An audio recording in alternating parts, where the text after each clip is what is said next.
Анан бүгүн мен Бишкекке чоң жеңиш менен кетип атам. Себеби мен өзүмдү жеңдим да, биринчиден нафсимди жеңдим. Бул чоң жетишкендик мен үчүн. Айтып кое берейин эми. Бул болуп жүргөн нерсе экен. Мен 20 күндөн бери контейнердин ар жагын өтпөй калдым да. Бул 20 жылдан бери таштай албай жүргөн адат болчу.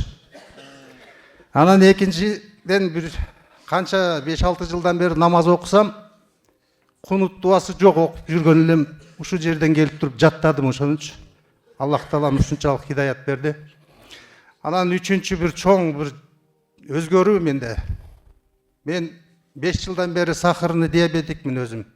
Сахарым 12ден түшкөн эмес 5 жылдан бери.